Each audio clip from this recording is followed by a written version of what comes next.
and inadequately for Mayor Dean, who's over on the Workforce Committee meeting right now. But we're delighted that you're all here. We're delighted that this work is getting underway. We had a first meeting of the Policy Committee on Thursday. I think it went really well, and it was very exciting to get that started. And we're now engaged with their committee chair and vice chair and helping them identify next steps and line up subject matter experts. The first item on our agenda for today is selecting a committee chair and a vice chair. The vice chair is the position that we previously described as a reporter. We thought that having a vice chair made more sense. That way, if a chair is not present, the vice chair can step in. We are asking that the vice chair take the lead in drafting recommendations for each committee. We will be taking notes on this committee, and we'll be sharing notes with the chair and vice chair. So note-taking is not a responsibility of the vice chair, but drafting recommendations is. And we want to give everyone who is potentially interested in serving in one of those positions a chance to nominate themselves, or you can also nominate someone else. We'd ask that you say a few words about yourself and why you're interested in serving as chair or vice chair. And then if we have multiple candidates, we will do just a roll call vote to select our chair and vice chair. Obviously, the first responsibility of the chair is to run a fair and efficient meeting. It is a position which will require some time. After each meeting, chairs and vice chairs will have follow-up conversations with me, Eric Brown, or Dia Cirillo, or Breonna Crawford. We're the 4 staff members who are supporting the work of this commission. So please be aware of those additional responsibilities if you decide to put yourself forward for one of those roles. With that, I'd just like anyone who might be interested in serving as, we'll start with chair, to raise their hand so I can recognize you and say a few words about yourself, please. Do we have anyone interested in serving as chair? Yes, Judge Blackburn. I Fantastic. would like to nominate myself to serve as chair. I have worked for the last 6 years as a judge in Davidson County, working as the mental health court judge and the veterans court judge. I have also served as presiding judge for 1.5 years here in Davidson County and have worked very closely on criminal justice reform with the mayor and with the general sessions courts, and would be very honored and would look forward to the challenge. Thank you very much, Judge Blackburn. I appreciate your interest in this. Is there anyone else interested in serving as committee chair? Hello. Yes, Ms. Roberson. I actually was going to nominate myself, but I will defer to Judge Blackburn, but I am the president and CEO of the YWCA Nashville and Middle Tennessee. And the YWCA as a whole, all of our affiliates have studied the issue of policing and police policies for a number of years, really since Ferguson. And so we have quite a bit of background in this area. We also have club programs in 22, for one of our programs in 23 Metro Public School Systems. So we understand that interaction. Of course, we run the Weaver Domestic Violence Center and have trained police officers in the Nashville community to make sure that they are all on board with how to handle vulnerable populations. And so all of the things that we are looking at, I have a background experience doing. Very aware of your work in this area, Ms. Roberson. Very excited to have you as part of this process. If I heard you correctly, you are not going to put yourself forward as a chair committee member at this point. Is that right, or do you want to be considered for that position? Well, I think if the judge wants to, and she was the first to say this, we might as well move on with the committee. But I will serve as chair if no one else was interested, but she is interested. So Well, there is a vice chair position as well. Before we turn to that, are there any other candidates for chair? Yes, sir, Mr. Foster.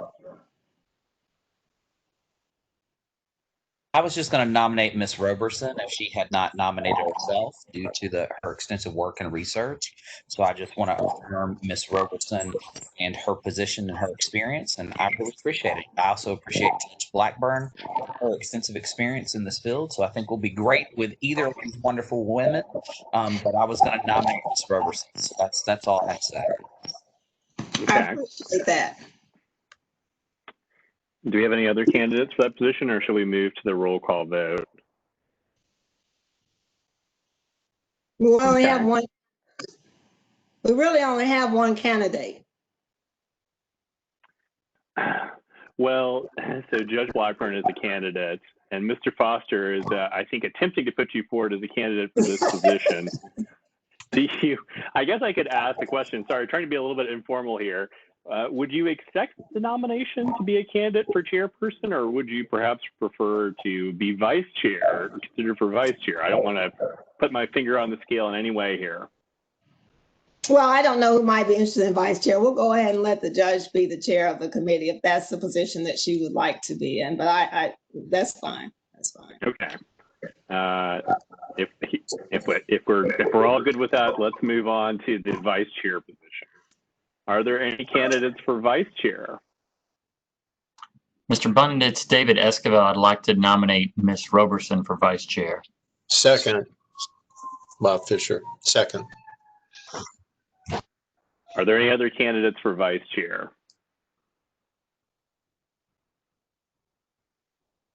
I believe we have our chair and vice chair. Congratulations to both of you. We're so pleased to have you leading this committee. As the new chair, Judge Blackburn, I feel it would be appropriate to turn this meeting over to you because this is a first meeting and because Dia and I and our team have prepared the agenda. What I might propose in this first meeting is that we work a little hand in glove to walk through this agenda with you. In the future, of course, as chair and vice chair, we will work with you directly to prepare an agenda that reflects your interests. But I'd love to propose that we perhaps move through this agenda with your leadership, if that is agreeable to the two of you. I think that would be very helpful this evening since you prepared the agenda. Fantastic. Well, what we'd like to do then is we'll move on to item number 3. And in that, we're going to sort of talk about two things. One, we want to talk about the themes for this committee.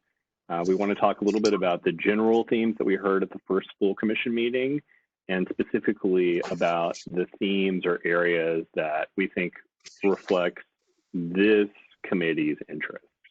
And then I also want to have my colleague, Dia Cirillo, talk a little bit about the process that we're proposing you use to make decisions and to set priorities. So Dia, do you want to step in at this moment? And would you also introduce yourself and tell people a little bit about your background before moving to themes and process? Sure, delighted to do so. Good evening, everyone. Good evening, Madam Chair and Madam Vice Chair and members of the committee. I'm delighted to have this opportunity to work with you. I know some of you have had the privilege of working with Judge Blackburn. My name is Dia Cirillo. I bring over 2 decades of experience in public policy, strategic planning, and systems change, including collective impact. I've led several organizational turnarounds and strategic plans. I am a Chicago native, and the bulk of my career was in Illinois. This March, I had the pleasure of joining Metro Public Health Department to help support their initiative on community mental health systems improvement, which looks at decriminalizing mental illness. I also support the Mayor's Behavioral Health and Wellness Advisory Council. Prior to that, I ran my own consulting firm, Spring Consulting, to mobilize strategies for social impact. Stakeholder engagement has always sat at the core of my practice, and that is reflected in leading a county-wide mental health redesign initiative in Rutherford County during its inaugural year. The initiative involved 28 organizations representing 4 sectors: healthcare, education, social services, and law enforcement. While I was in the Illinois governor's office, I also directed a national demonstration project on healthcare reform implementation to support behavioral health integration in the HIE. The project involved 8 state agencies, 4 statewide health-related associations, over 1,000 professionals through webinars, and over 300 behavioral health care providers. I have also worked on transportation equity, which culminated in a $30 million fund at the state level and requirements to close the spatial mismatch between affordable housing and jobs. And prior to that, I co-chaired a state level interagency committee on community transportation. So my background is really rooted in this kind of work, which is how do we engage subject matter experts like yourselves, professionals in the field, individuals with lived experience, in the process of creating policy and change for our communities. I am going to just quickly go through the memo that was sent out to you earlier today and just hit some of the high points on that memo. Certainly what we heard in the kickoff meeting on August 19th were, some very clear themes came out of that. Certainly, the commission is interested in policies around use of force, police department culture, diversity in the workforce, specifically looking at recruiting, retention, and promotion, training of the workforce with a focus on bias, de-escalation, cultural competency, and trauma-informed approaches. And of course, general themes around transportation, collaboration, and accountability. And particularly an interest in looking at the relationship with the Community Oversight Board. Certainly for this committee, some of the core themes that really are reflected in the mission document are focused on vulnerable populations. So that's youth, individuals presenting with mental health or behavioral health conditions, community policing, MNPS and the school population. So these are all, and certainly MNPD action as it relates to use of force. What is recommended in the memo that went out today to help ground the work of the committee? We have a little bit of background noise on the video platform, and so if folks would just endeavor to keep their line muted until they're open to speak, that would help some of this. But the methods that we're looking at in terms of supporting the committee and what we are recommending is really based on a methodology that looks at program performance. And it's rooted in 3 questions. How much are we doing? How well are we doing it? And who is better off? We measure who is better off by looking at skills, attitudes, behaviors, and circumstances. This allows us to ask very specific questions around the data that you are about to receive tomorrow. We will be supporting the work of the committee by providing a level set packet that you'll receive tomorrow. And we will also be working with you to identify subject matter experts, to line them up to speak in the committee meetings, as well as individuals with lived experience. So I think, John, that takes care of the process. And I can tell there's always a set of guidelines for every committee meeting, but I can tell just by looking at the attendee list that everybody inherently understands the importance of being on time and showing up and all those good things. We do want to move through this process by consensus. Certainly, if there's a difference of opinion within the committee, we can take a policy issue to vote and use Robert's Rules of Order to help us make our decision. Certainly you as committee members are welcome to attend other committees as attendees. If you'd like to speak in those meetings, it's important that you connect with the chair of those committees to be added as a panelist.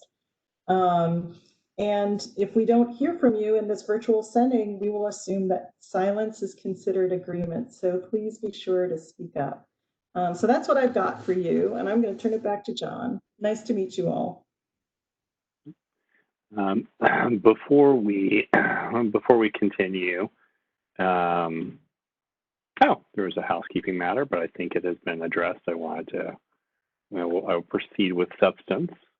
So as we move to item number 4, next steps for the committee. First, we want to ask you all if you're comfortable with the sort of process that we've presented in the policy memo. Does that look like a reasonable way to move forward? We wanted to get your feedback on that.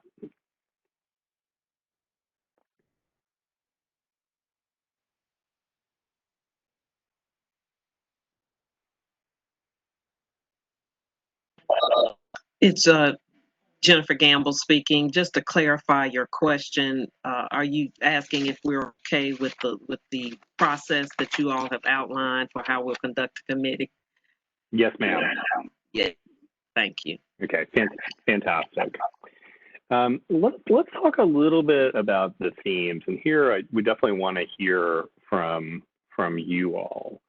So as we were listening at the first meeting, we heard we talked a lot about vulnerable populations, and specifically, I think people with mental health and behavioral health issues, their encounters with law enforcement can be very fraught.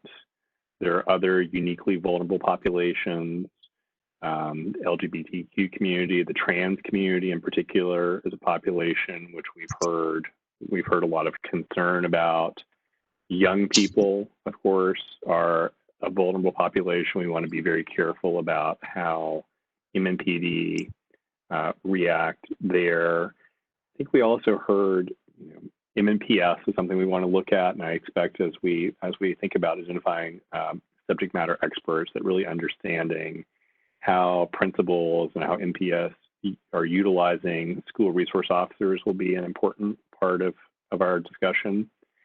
There was also a lot of interest expressed in community policing and what would, how does that currently work in Nashville? What might a more robust version of community policing look like? There has been since early 2018 a sort of pilot program running in West Precinct, which MMPD describes as neighborhood engagement. Recently, Acting Chief Drake has moved to redeploy some of the flex units as neighborhood engagement teams. So I think it'll be really interesting to talk about what community partnership will look like, and what partner-oriented crime prevention looks like. These are all some important themes, I think, for this committee to explore. I know there's a great deal of expertise on this committee about dealing with vulnerable populations, about community policing, and I definitely would like to ask the chair and the vice chair and others, such as Mr. Foster and others, to sort of talk about what you all see as working currently in the system. What are things that are working well? What are things that we should be building on? Are there programs elsewhere or approaches in other parts of the country that you're interested in learning more about? Let's spend some time in this part of the discussion, and then we can turn towards what subject matter experts you want to hear from. John, I'm going to just jump in really quickly and just invite folks as they speak to introduce themselves, who they are, what organization they're affiliated with, and maybe just 30 seconds on their background. That's a great idea. Thank you for that suggestion, Dia.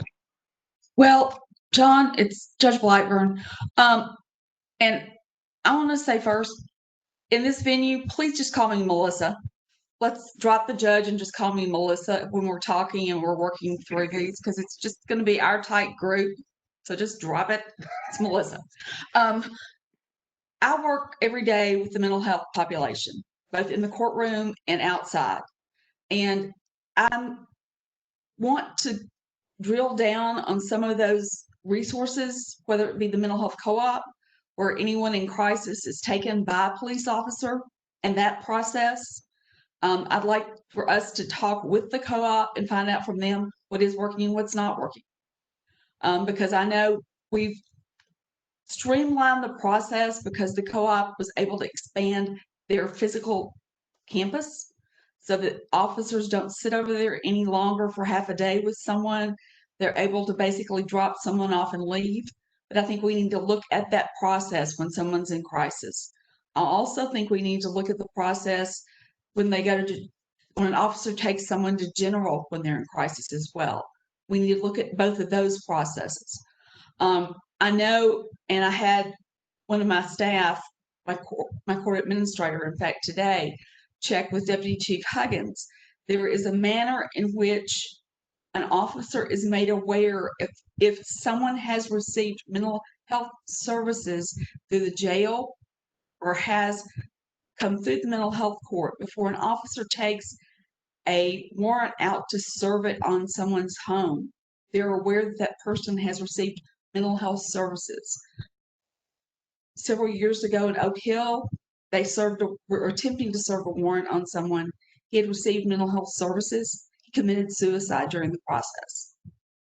And we tried subsequently to avert those things happening by making the officers aware that there is someone that may have a mental health need before they make that knock on the door, but for the officer's safety and the individual safety. Things like that that we've tried to put in place. Memphis has a totally different process they go through. And I think it would be good to talk with Memphis and find out more about how they engage the officers, both for the officer's safety and the individual safety.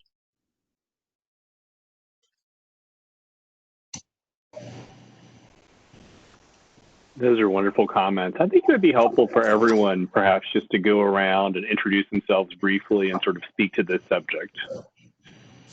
Okay, John, I'll go next because what I would like, I know many of the programs and have interfaced with the police on many of the programs, and there's this huge list of initiatives that the police have in place. What I don't know is I know on a limited basis our interaction. For instance, the lethality assessment programs for domestic violence victims. They have a Handle with Cares program with the Metro Nashville Public Schools, the Family Intervention Program, Strengthening Families, Hispanic and Latino refugees and immigrants. And I do want to add the immigrant population to that vulnerable group. Make sure we do not forget that group is very significant.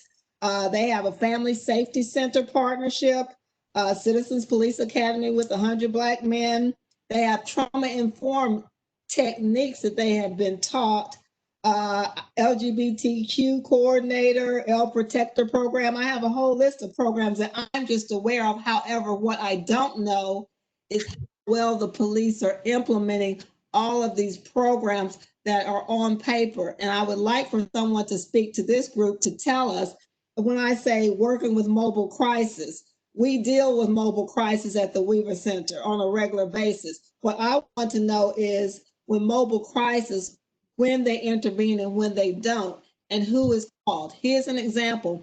We had a young man, I don't want to take up too much time, but we had a young man in our Weaver Center, and he was in a crisis. He was a ninth grader. He did not want to be there with his mother. He wanted to be with his father, even though his father had an order of protection against him. And even though he had been abused by his father, this is the way children sometimes react.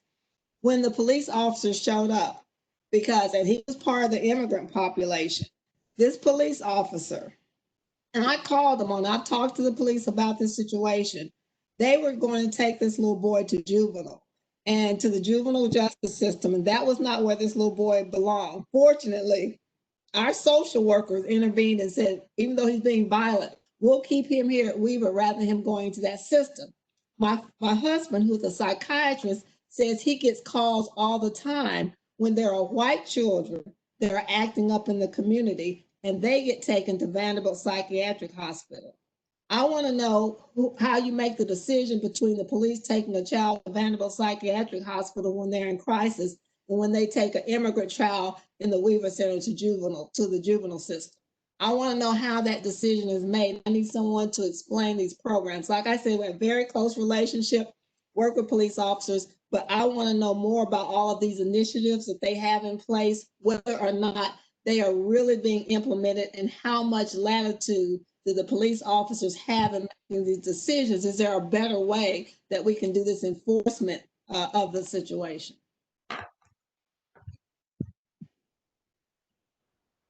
That makes lots of sense. That's very helpful. Yeah. There's some good questions to ask.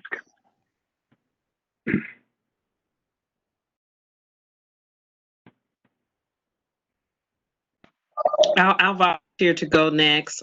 As a councilwoman of District 3, I have experienced a similar situation, but with the homeless population, where police where they may take over a business or private property to set up a homeless camp.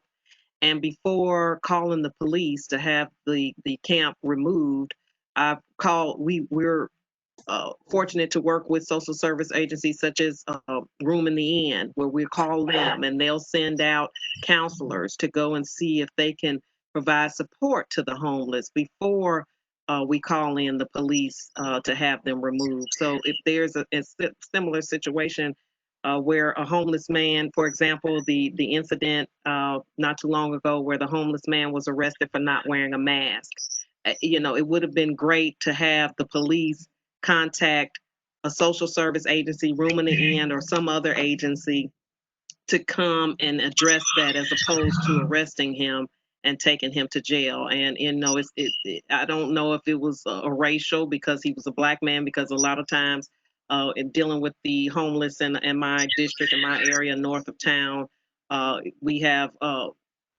white and Black homeless that are being that are needing assistance, needing help, and it seems like we get more help to the white homeless, and then the incident where we have this Black man who's arrested. But I agree that if there are social service programs that we can connect the MMPD with for low crime instances, whether it's trespassing, whether it's not wearing a mask, or something to that effect, where we can bring in social service to help provide aid and assistance before taking someone to jail.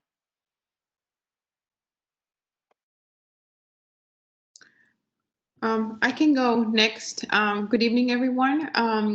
Julianos, Pinacano, Executive Director at Conexión Americas. Sharon, thank you so much for adding immigrant origin families to vulnerable populations. Not only when I speak about immigrant origin families, I'm speaking about immigrants first generation, but also American-born children who have immigrant origin parents. Right now, we're dealing and working with a lot of American-born children who are being deeply and disproportionately impacted by the status of their parents, and some interactions with law enforcement. At Conexión Americas, we have very strong ties with MMPD and law enforcement, but we keep hearing from families not only the lack of trust when it comes to directly interacting with law enforcement, a lot of questions about immigrations, people status being asked, where were you born? When you get pulled over by the police, sometimes they get asked that question, it seems, as a matter of helping, but instead of helping families, and of course we are concerned that they are asking for additional information.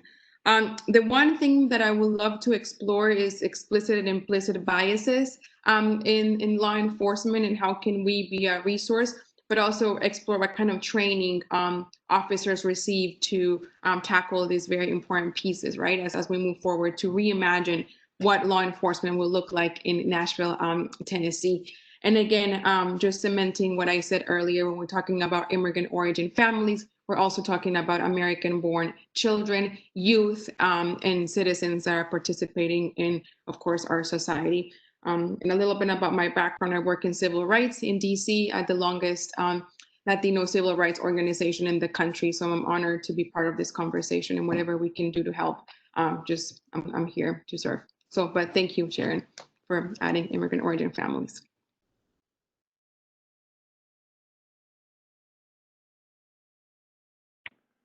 Thank you. Just jump right in if you haven't spoken. Don't be shy. Hey, this is Bob Fisher at Belmont. Thanks for all the previous comments, and I certainly share every one of those concerns. I was so happy to be put on this task force because seeing people who are mentally ill incarcerated because they're mentally ill breaks my heart. And it breaks my heart to see homeless people end up in prison. And I think it's so important that we look around the community, and that's what I'm hoping we can do. There is a wealth of resources in Nashville for community service. I mean, you've mentioned Room in the Inn, and they're such a premier amazing group, but there's a lot more organizations trying to help people, whether they're homeless or your references to those who are helping with the mentally ill. And we need for our police department to form these partnerships with these organizations and leverage those resources, because those people want to help. They want to get the call. I know, just a very quick story. I was walking across campus last winter on a cold night, and there's a homeless guy sleeping on the steps of our law building. And I went up to say something, just, "Are you okay?" And he was agitated, and I just backed off and asked our security guys to come talk with him and get him somewhere where he could be cared for. And I've stood back and watched them work and watched them de-escalate that situation and get him down to the rescue mission and get him a warm bed and a meal. And rather than, calling, I was a little nervous about just making a call to the police. I don't want him to end up in prison. And so that's critical to me. We've got the resources to do it. And we've got people that want to do it, whether it's churches or nonprofits. And the other piece is just the community image of the police. I know that they want to, as badly as we want them to change that image and to see themselves in the communities as friends and helpers. And if we can start with the young kids, that's a great place to start. And I want to hear from the police. What are you doing in those areas? I just simply don't know. Thank you. Thank you very much. Perhaps to make this easy and natural, I might go to the alphabet and just move through our list that way, if that's agreeable. Mr. Foster, would you be willing to introduce yourself and share some thoughts on these subjects? Sure. I'm going to give a warning. It will not be short. Oh, Mr. Esquivel, forgive my knowledge of the alphabet. I'm coming back to you. That was terrible. I'll tag out. Okay, yes, thank you. That's very good. I'm also happy to defer, to F before E if we want to mix things up a little bit. I've conveyed what kind of day I've had. Well, I'm David Esquivel. I'm the pro bono partner at the Bass, Berry & Sims law firm, and I will take up where President Fisher left off, which is that I'm eager to learn. I'm in no manner a subject matter expert in policing practices or policies.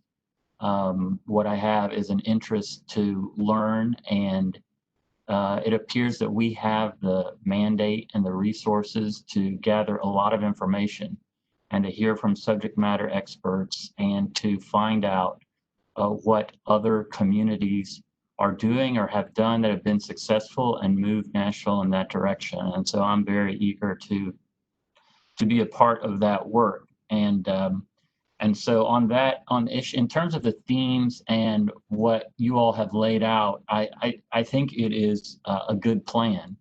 And one thing that strikes me, I appreciate Ms. Roberson saying adding the immigrant community to the list of vulnerable populations. I think that's important.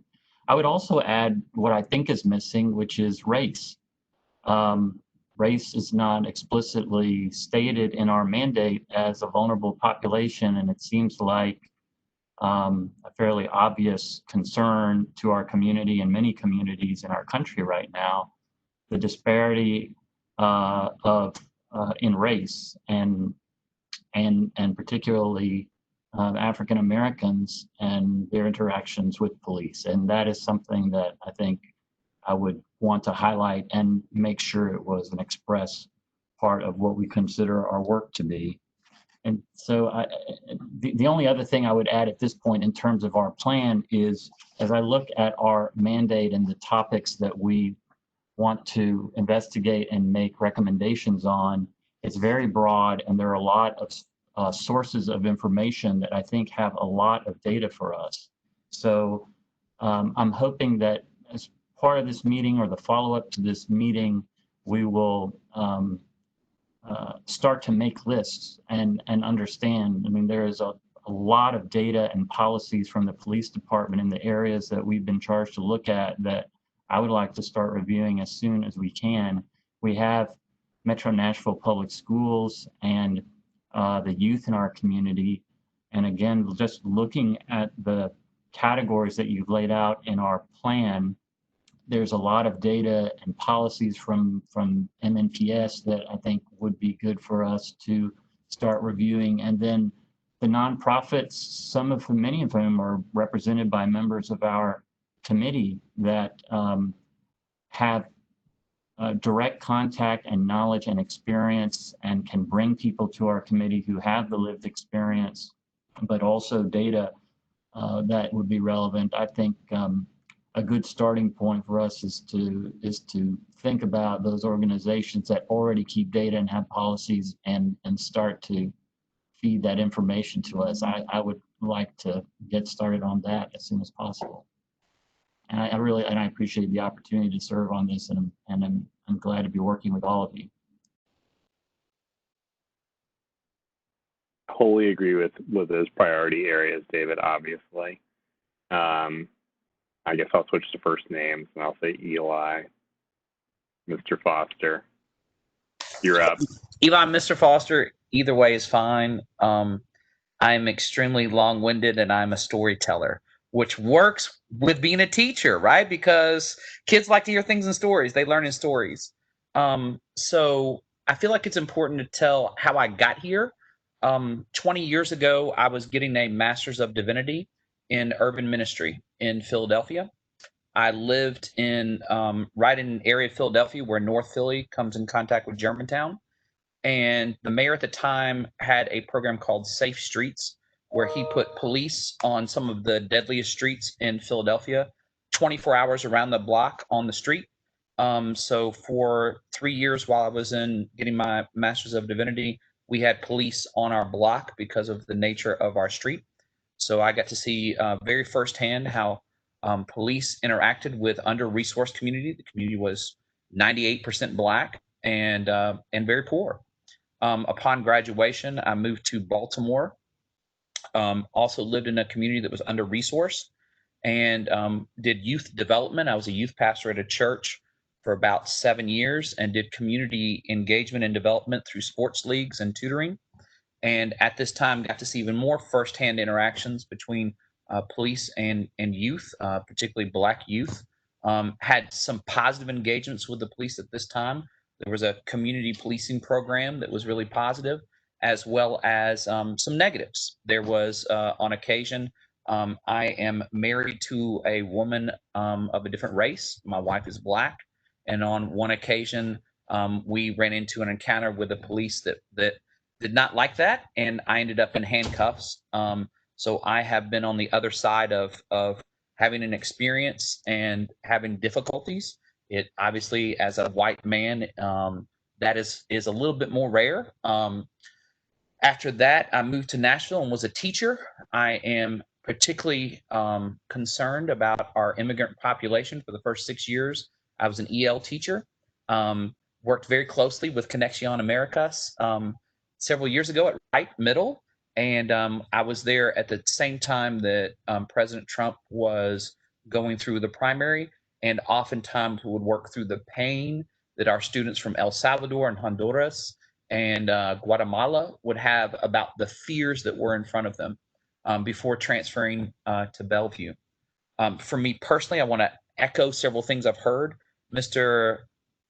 Esquivel, I really appreciate the focus on, thank you, the focus on race. I wrote an article for the Tennessean that was published a few weeks ago about how for white individuals, racism is an addiction. And I truly believe the historical nature of racial oppression in our country, starting in 1619 and lasting to the present, has set up a system where we have a racist system that benefits white individuals and that we benefit from. So whether it's the police, whether it's education, which also has significant difficulties with it in terms of our suspension rates.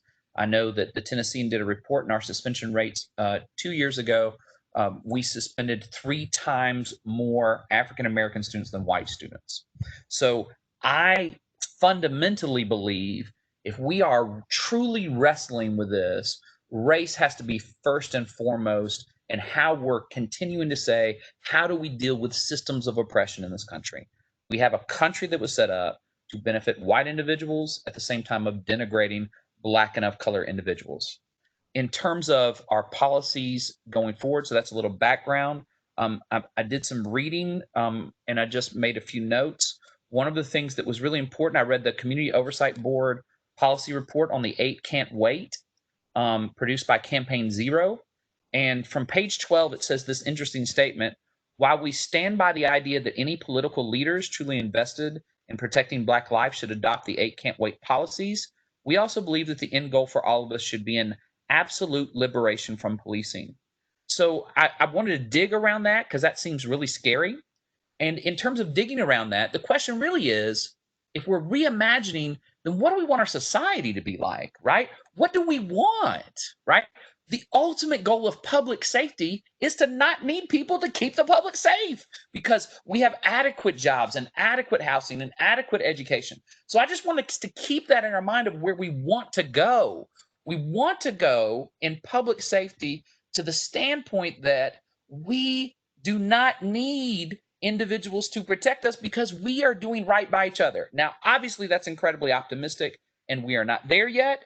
But I think keeping your goal in mind when you talk about truly reimagining is really important. I have one question, several questions. One, there's an author, activist named D. Ray McKesson with Campaign Zero, who often says only 5% of police arrests are for violent crimes. My question would be, what are the other 95% of arrests for? Is that accurate with Mmpd? I don't know if it is, right? You know, people say statistics. I don't know if it is. Maybe it is, maybe it isn't. The other question I would have, I really appreciate how we're thinking in terms of what are mental health supports. So I would wonder, what is the triage approach with our emergency responders? Like a 911 operator, what are triage options, right? Could you option it as a triage to mental health co-op? Could you option it as a triage? I really want us to think, how could we change things on that front end before the police then need to make that decision if we change the way where that decision process is? I made a list of some people that I would like to call in. I would love to call in police officers. One in particular is Commander Dwayne Green. He is working with community engagement. I would love to reach back to our historical roots of Nashville, when one of our most amazing times in our history occurred in the sit-ins in 1960 because of the training by Reverend Jim Lawson. I would love to call Reverend Lawson in.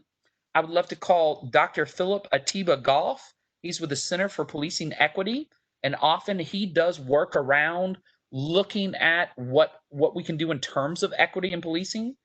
I would love to call Dr. Carol Anderson. She is a professor at Emory, author of the book White Rage, that has talked about the way systems were created to continue to have racist systems in our society. I think it would help from a systematic standpoint. I would love to call in Judith Brown Vianis. She's the executive director of the Advancement Project that deals with the school to prison pipeline. I would love to call in Ron Davis. He had 30 years in the police force, and he was the former director of community-oriented policing with the U.S. Justice Department. I would love to call in Vanita Gupta. She's the president and CEO of the Leadership Conference on Civil and Human Rights. And lastly, I would love to call in Ashford Hughes. He's with the Office of Equity and Diversity with MNPS, and he was formerly worked for both Mayor Barry and for Mayor Briley. I apologize for talking such a long time, and I apologize if I'm making you write fast. I can get you those names. But I really wanted to take this very seriously for me, because let's just be honest, I have imposter syndrome and don't think I deserve to be here, unlike everybody else who is like, wow, I'm just honored to be in the same room with many of you. So thank you so much. And I'm just honored, like for real, for real. So thank you. Thank you very much. Reverend Greer.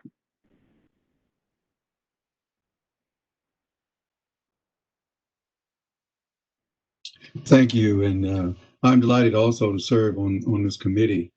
I think I may bring a different view from a point of police officer and being in the community. I joined the Metropolitan Police Department in 1971 and retired in 2004 with the rank of sergeant. I served as patrol officer for about a year and a half, detective for almost 15, as a peer counselor in the counseling program for police officers and families who were having issues with marriage or whatever problems that they had, police officers and civilian employees. I spent the last years from 1986 to 1990 as a peer counselor in the PASS program with the police department. Last about 18 years, I was the chaplain for the police department and saw over my career both sides of society. I've also been a pastor in the North Nashville area, Lower East Nashville, for the last 30 years. I do sort of sympathize with police officers and the community.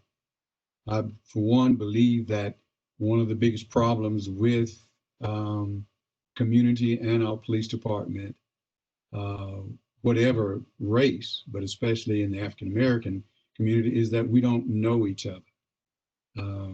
I think there are a lot of people who don't know that, for the most part, most officers, majority of officers are hardworking officers. They come to work every day, do their jobs the right way, and they have the heart of the community in them. And then the community doesn't know that, but sometimes police officers, because sometimes with the training, sometimes because of the day-to-day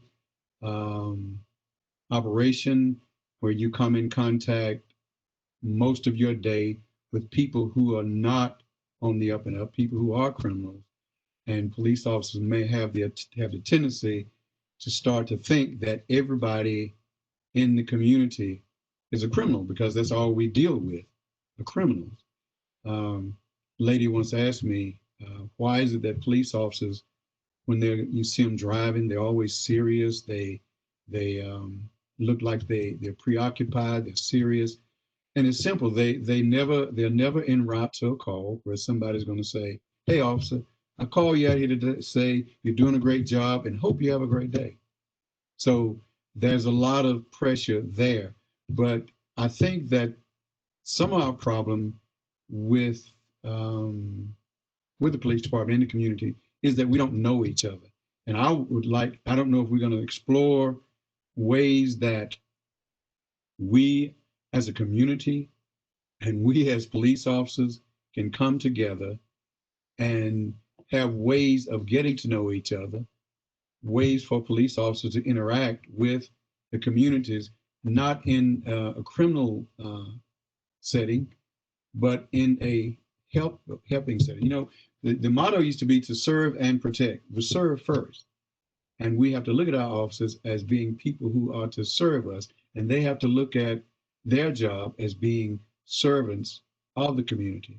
Also, the community, including churches, different organizations, sororities, fraternities, have to be active in this. It's not just on the police officers to get to know us, but we have to invite them into our churches, into whatever is going on in our communities.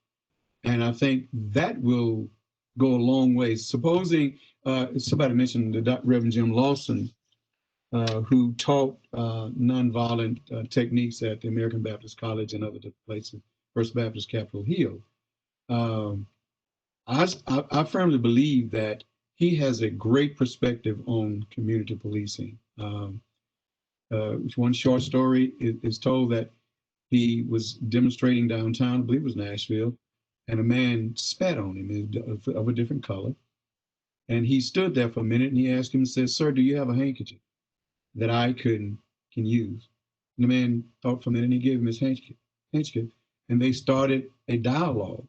So those kind of things. What would happen when police officers confront demonstrators who have been in police programs at a young age, who have been mentored, who have been interactive with police officers and know them?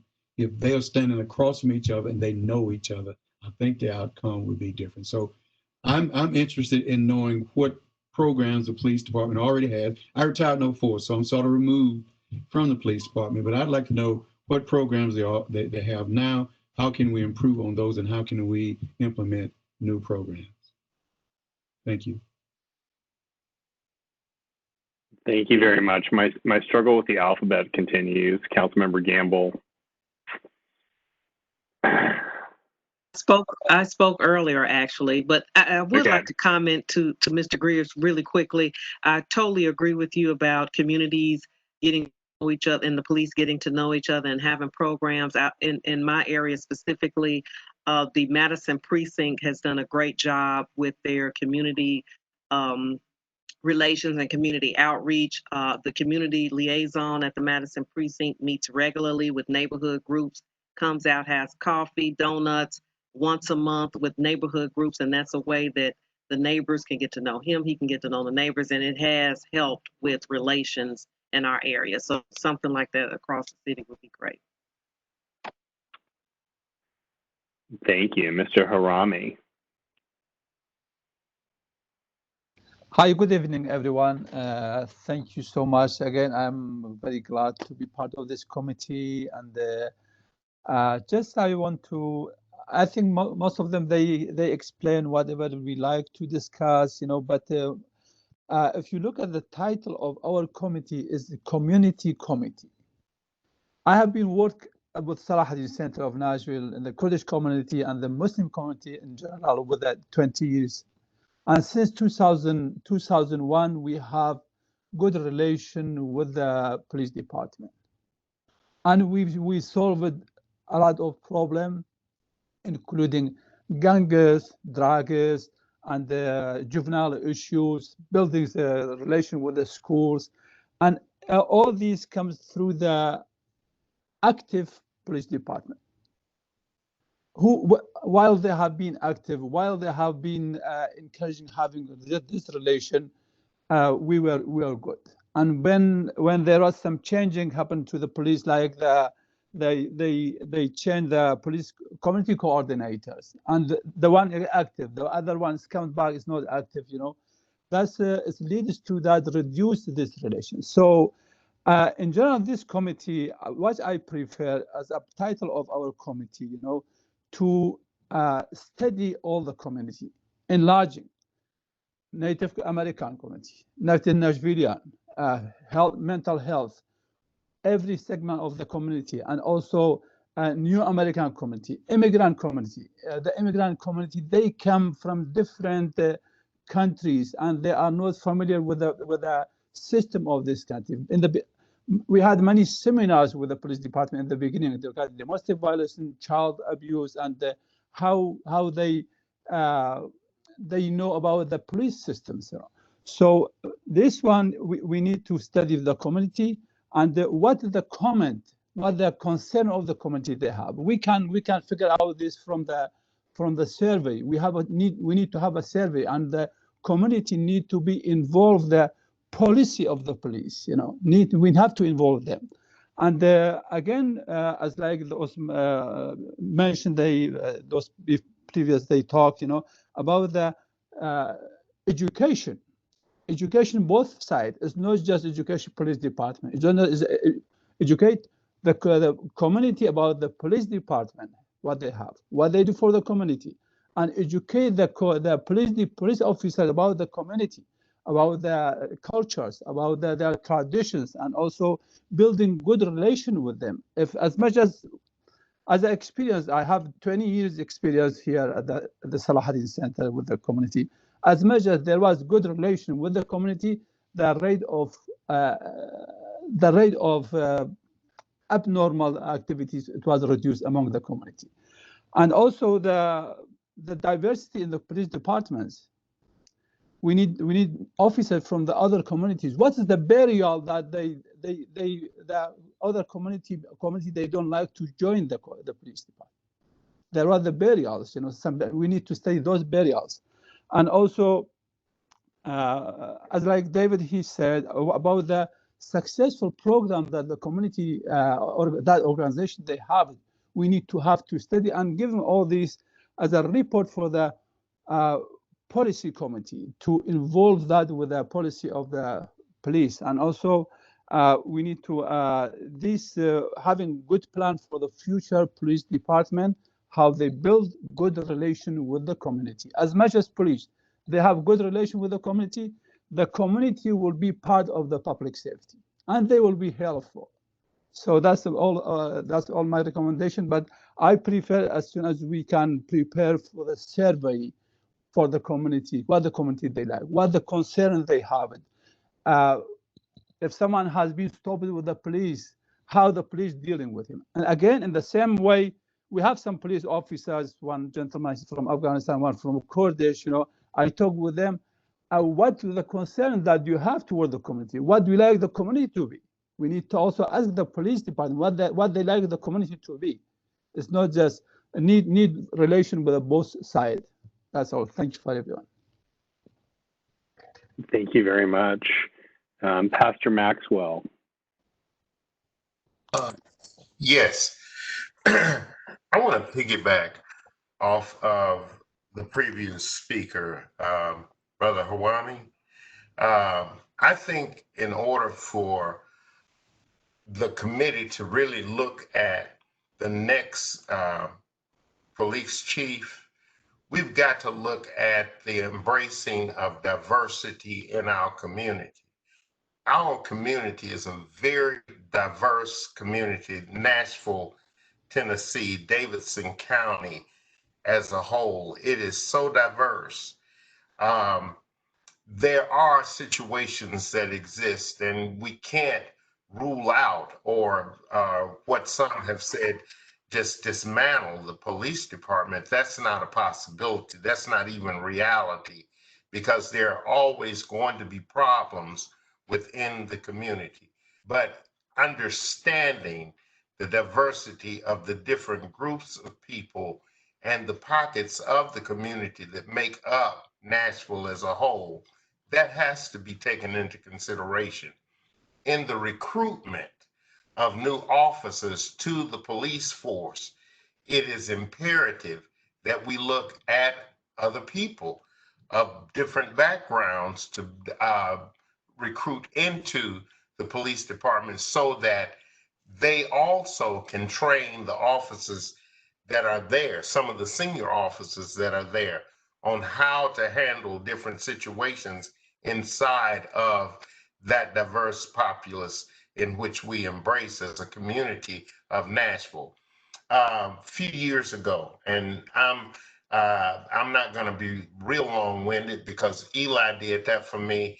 He's a preacher also, so he closed 2 or 3 times, so I'm not going to do that. But a few years back, there was a situation as to where there was a person being evicted from a home in the South Nashville area.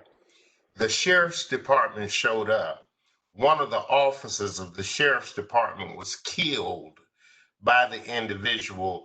I had to answer the call at Southern Hills Hospital. I'm a chaplain on call there also. I also pastor Lake Providence Baptist Church, which is in the very south side of the city. But it was so bad because of the fact the guy who was being evicted had family members who knew of his mental illness and what he was going through also.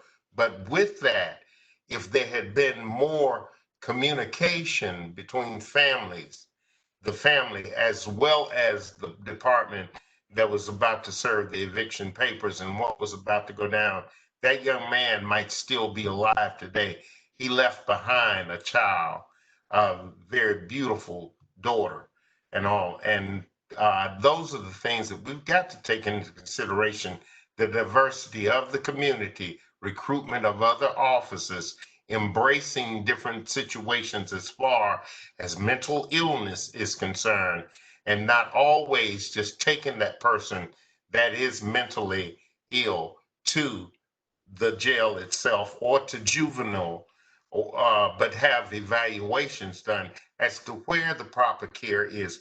As I think Dr. Fisher said a few moments ago, there are a lot of programs out here, and we need to embrace those programs also. Thank you. Thank you very much.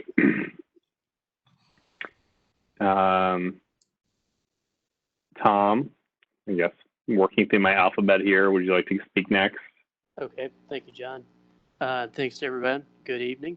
I was looking earlier at and listening to everyone, and a lot of talk about, well, two primary topics have come up for me is community policing. And there are 3 P's to community policing. It's people, policies, and processes. And I think that's kind of what we're thinking about here. I'd like to know more about what we're doing that follows the model of community policing, more of what we're doing here, learn more about that, and then know what a more robust effort looks like, a true community policing model for Nashville, and compare that difference to what we have and what it could be. And then there's been a lot of discussion about mental health, behavioral health, and it's painfully obvious that the police are the group that's responding to that the most. That's why we keep bringing it up. And so there's something that's broken there that perhaps we could help identify and come up with solutions in that model as well. And in addition to the behavioral mental health issues, I think we talk about substance abuse and recognize that as an illness as well. And if we look at the number of arrests that we have in Nashville, I think you're going to see the majority are related to substance abuse and mental health issues, and what we can do to change that through community policing is what I'm really interested in. And I think that addresses so many of the underlying issues that we have before us. And I think that's probably enough. I know that with so many pastors on board that I should just slow down. Next. Thank you very much. Mr. Turnley. Yes, I would like to also piggyback off of Tom that substance abuse, along with poverty, along with mental illness, and homelessness, all that right there contributes to the problem in the community. You know, it's not the community that's the problem. It's all of these ills that plague the community. And when, you know, someone can say that the police ride around looking angry or they looking, you know what I'm saying, upset, you know, when you bring that type of expression to a community, then that right there automatically triggers the community. So we need, you know what I'm saying, somebody that's gonna come with a smile, because a smile attracts a smile. And also I wanna I had a couple things, with building trust in the community, because we have, like right now on the national scene, where we have the police chief in Kenosha saying that he haven't seen a video of the brother getting shot seven times. You know, when you got people, you know what I'm saying, you know, saying things like that, and then you can come on back to our city where you got, when we had the mayor, we had the governor, and at that particular time, Anderson, when George Floyd was killed, they waited, you know what I'm saying, almost a week until it was finna be a protest in Nashville to speak out against what took place in Minnesota. If you want trust from the community, you got to speak up before real leadership not gonna wait till it's a convenient time to talk about what's wrong. And that's what's wrong with the police force and everything that's taking place right now in this country. Leadership. We need leadership that's gonna stand on what's right. And I'll give a little bit about myself. My name is Larry Turnley. I did. And Larry, let me interrupt you. Your audio's gotten a little bit strange. Are you? Can you hear us okay? I might be in a bad area. Can you hear me now? It's okay. It's gotten a little bit less good. It was better a minute ago. What about right now? Okay, right? Not great. Oh well. Hey. Well. We can hear you though. Keep going. Okay. Yes. Me. I was shot in 1994 by Metro. So I'm coming from a different angle. I was shot by the police, Nashville police, in 1994. I was charged with shooting at Metro. I was sentenced to life in prison in 1997. My sentence got overturned in 2009 from life to 24 years, and I eventually served 20 years in federal prison. When I got out, I started I aimed with Thanksgiving Day dinner and a Christmas coat drive in JC Napier School. And also, I got on with Gideon's Army. I've been with Gideon's Army for a year now, a year and a half. And also, I was the regional organizer director of the Tom Stiles presidential campaign. So that's a little bit of my background, and I'm very passionate about the community because we're in the community every day, and we know, we keep talking about how we need the police to come, or like the community can't protect themselves. The community can police themselves because in most cases, that's what takes place. The police only come after the crime has taken place. How we need community members that's in the community that can stop an incident from happening to where you don't even have to call the police. And that's what we do at Gideon's Army. We canvassed the 37288 zip code, which that was the only area where the crime rate went down here in Nashville. And I can honestly say it's because of our presence in the streets. So, when we just keep talking about how the police got to be present or speaking on the community like they just helpless and they need just an overseer, let's give the community some power. Let's, give the community some type of resources where they can take some type of responsibility or some shared responsibility and watching out for themselves. So that's all I got to add. Thank you very much. This is great. I feel like I've heard a lot of areas where people are looking for more information and want to hear from other people. I'd like to briefly kind of put out a few ideas, and we'll see if I'm hearing people well. And then what I propose to do is tomorrow, Judge Blackburn and Ms. Roberson, Dia or I, or both of us, will reach out to you. We'll set up a regular follow-up call or Zoom after these meetings so that we can kind of get our marching orders from you and help start preparing for next week and who you want to hear from. So let me just, in no particular order, sort of talk about some of the subject matter experts that I heard expressed interest. So Eli, you got a long list of people, some very high profile, some of whom I know. I think we can kind of work on possibly getting a few of those folks. I think that'd be really cool. It's easier to get people who are local. We heard a lot about community policing. I think it'd be interesting for you all to hear from folks in West Precinct who've been doing neighborhood engagement stuff since January 2018. That is something that Acting Chief Drake is sort of pushing out citywide. And I heard from one of the sergeants last week who very politely reached out to me and said, "Great committee you got there. I'm really glad you're doing that and looking at all of this, but you really need to hear from some people who are actually most directly affected by this." And that should be an important part of this. And I said, I think that's right. That's great. You know, if you were willing to participate and have some community residents talk about, you know, what this looks like in their perspective, I think that'd be great. So I'd love to try to get some of the officers and residents doing neighborhood engagement in the 40th and Clifton area to sort of talk about their experiences.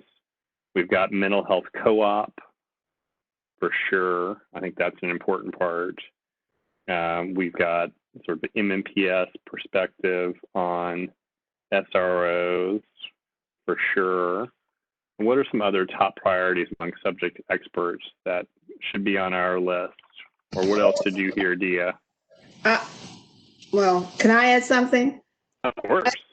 We can add Captain Michelle Richter, who's over the domestic violence division. And the reason for that is that the partnership between the YW, a nonprofit, and her team has led to a process that the police officers are actually glad that they have another tool when they're called on domestic violence calls. And that might be a model for some of these other programs, because we found out that the police officers who we thought were rather insensitive to victims when they showed up, when they had something in their toolbox other than just arresting someone, they actually really liked it and gravitated toward it. And it shows a nonprofit police partnership that puts something else in there other than just arresting someone.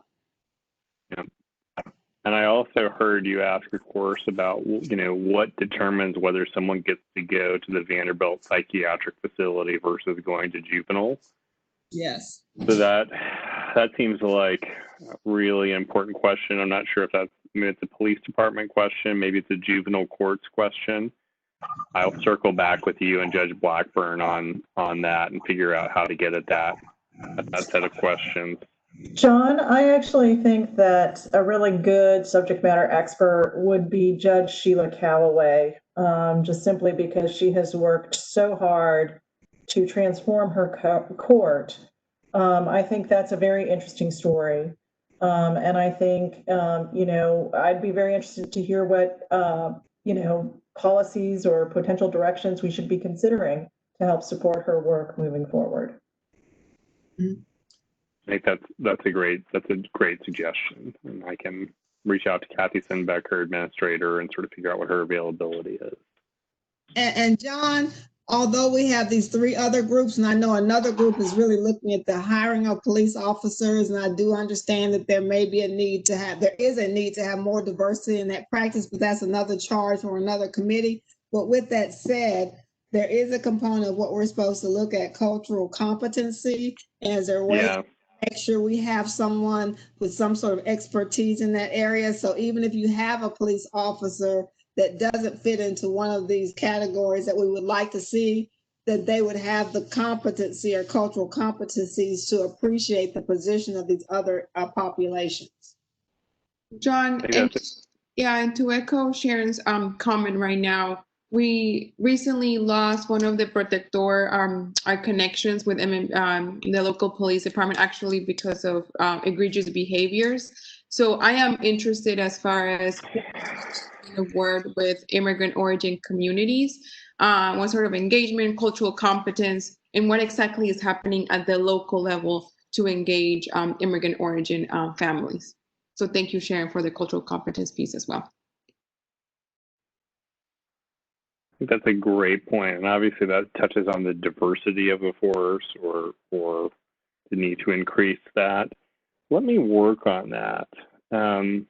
I've spent more time thinking about sort of what's happening around implicit bias training, around procedural justice, but that is something which we'll need to do a little bit of digging on. It's obviously very important, and I just want to add interesting outcome. Sorry, John. I just want to add on this question. I really appreciate what Juliana just said and what Sharon said. One of the areas where you can look, I think, is in the field of social work. I know that for the last 5 or 6 years, social workers have stopped using the cultural competency and moved to the phrase cultural humility. I think the reason that they've had that movement is to say, look, you're never fully learned when it's not your right. Like there's a process that you're going through. So I think that we have some wonderful social workers through maybe even represented with Mr. Fisher at Belmont. You have some social workers there. I know Dr. Solenberger, who's a social worker there, who has done some work in this arena. And I know the University of Tennessee has a Nashville campus that has some other social workers as well who has done work in this area. So I just want to continue to push us in terms of this concept of cultural humility. And so I just really appreciate people bringing that up. Thank you. That's a great point. I'll follow up on those things. And we also probably have resources in Metro at Metro Human Relations Commission and DSS and so forth, where we can look for some expertise there. And then we also are in the fortunate position where we can ask Metro Nashville Community Oversight staff to help us identify best practices in certain areas. Spoken with Director Pitchard about that, and they're doing their own analysis, but I think they can help us with some of these things too. And I'm sorry to interrupt, John. I also wanted to suggest that MNPS is doing some very interesting and very good work around restorative practices.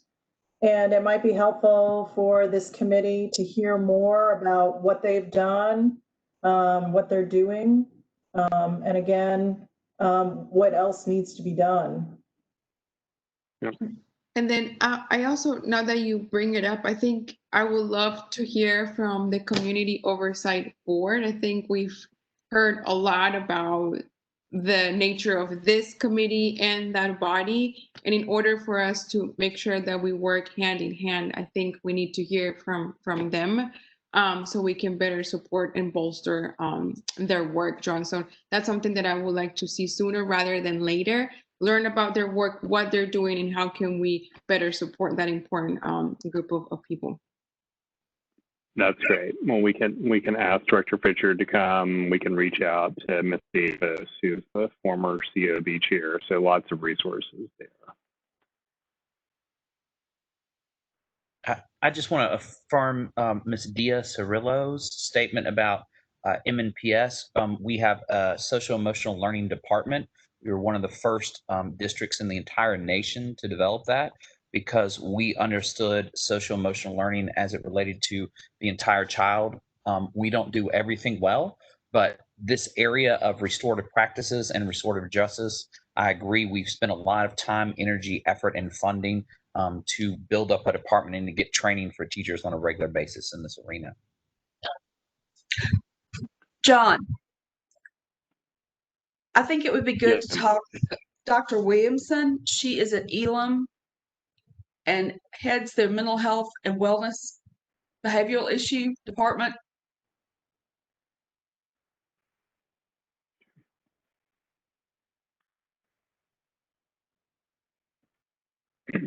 Fantastic.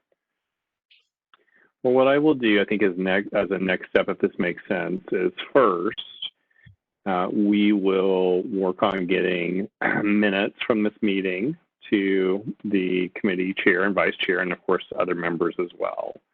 Second, we've got a lot of great names on this list. We also need to look at our schedule and try to slot, names to upcoming meetings.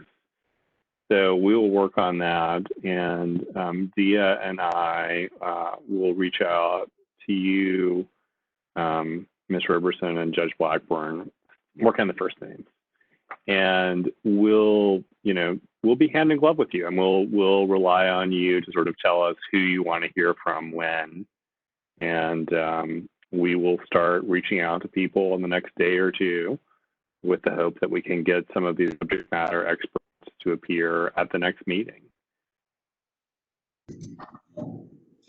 John, I also think we have one piece of housekeeping, which is this committee would be due to meet a week from today at the same time. However, a week from today is Labor Day. Which, oh my gosh. Yes, which based on the calendar, what we've slotted for the next meeting of this committee is upcoming Thursday. Which I believe is Thursday the 10th. I don't have the, yes, it is. It's Thursday the 10th. And I'm just wondering if there are some scheduling opportunities for Thursday the 10th. One might be is if we start at the 5 o'clock or the 4 o'clock hour, because we will have all three committees meeting on Thursday the 10th. And so I think we need to be sure that we're fully staffed for this committee as well as the other committees. And another option might be meeting at the midday period and doing a shorter meeting, maybe a 90-minute or a 60-minute meeting, and then doing a longer meeting when we're back on the Monday schedule. And so it would be helpful to know from committee members if they could do a lunchtime meeting on the Thursday at 12 or 12:30, or if they would prefer a later afternoon at, say, 4 o'clock or after. I would prefer later. I mean, even 5, 4, whatever. That 4, that's fine. 5:30, 5 doesn't matter. I'd like to add, I'm late to this committee, and I would like to join every Monday. However, I'm also on a Public Works Council committee. I think when you all decided on the Monday, you didn't have any council members for the committee, so Monday wasn't a conflict. So Thursday works great for me, so I'll be looking forward to that. And whatever time you all decide Thursday is great, but I may not be able to attend some of the Monday meetings just because of the conflict with the Public Works Committee meeting.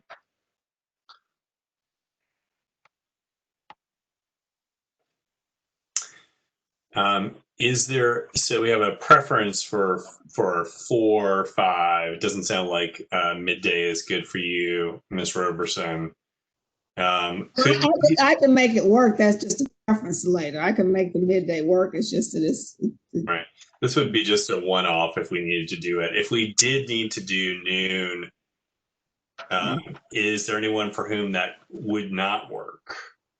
It would be problematic for me as a teacher, but I think I could probably juggle some things with our schedule. We have lunch from 12 to 1, and then maybe I could juggle some more things with.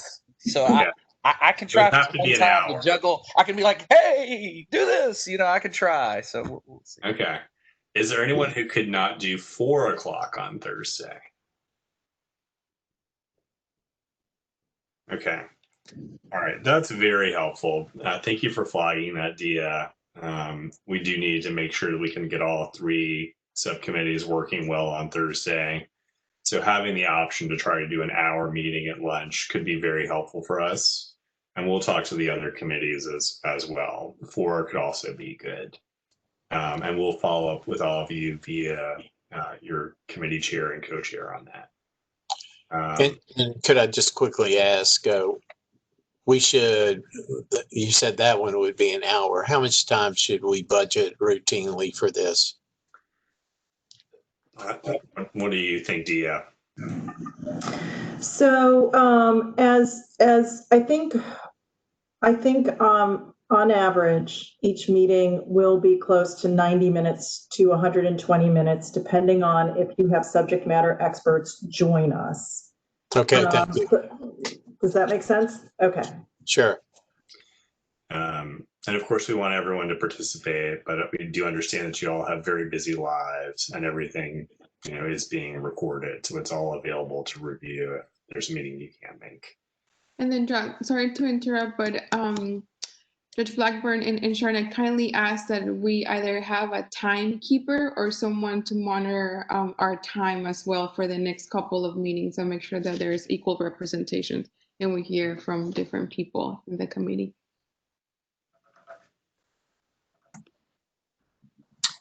May I also make a request as we're talking about our priorities and jumping to subject matter experts? If we're going to evaluate what the current practices are, and part of our charge is to measure what we're doing now, I really need more information. If we're going to think about the use of force policy, I'd like to have the use of force policy. If we're going to consider how we're doing with vulnerable populations, I'd like to see the police department policies. I'd like to see data about their interactions with certain communities.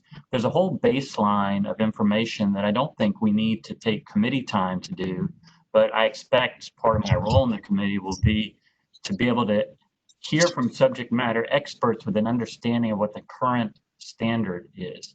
So if there's some way to pull together even a rather large set of policies and procedures that we should be familiar with, I feel like I need that in order to take the first step of making some subject matter or some subjective evaluation of what a best practice is. I need to know what the practice is now. Yes, so that's a great point, David. Let me speak to that briefly. So first, the level setting package will have some of that information. Second, I will work on that with you, and we can connect about that directly too. So my understanding is that MMPD's policy manual is online. I was talking with Peter Valier, the research director over at Metro Nashville Community Oversight, about this. And what he told me was that it is online, but it does not reflect all of the training bulletins that have occurred over the course of the past year or 2 years. And training bulletins they are policy. So one thing that I need to work on, and I'll put this on my MMPD reach out list, is how do we get a comprehensive picture of policy in effect? Is that accurate that the most recent training policies aren't in the manual? How do we get a complete picture of that? I'll work on that with you, and I appreciated Peter flagging that issue for me.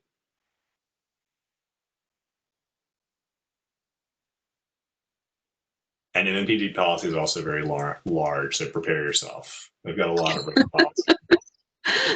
Great. No, that's good. Thank you for following. It's War and Peace. Thank you, everyone. I want to defer to the committee chair and vice chair. Are there other issues that we should discuss at this point, or shall our next course of action be to release you to your evenings, and then I will follow up with both of you tomorrow, and we'll set up our follow-up meeting and start working on subject matter experts. Sharon? No, what are your thoughts? I'm good. The only thing I will say is that we're going to have to come up with something that has some level of proof, and that's going to take data and statistics. And I don't know, there's so much of it. I've seen so much of it, and I've wrestled with it for so long. So that's one thing that we may need some data points of, how much do they have data by race, by zip code, and all those sorts of things. Nashville's big, and there are a lot of communities, and I don't know whether or not that data exists. I know some data exists by race and by crime and statistics and all that sort of thing, but anything like that would be helpful, I think, to the committee.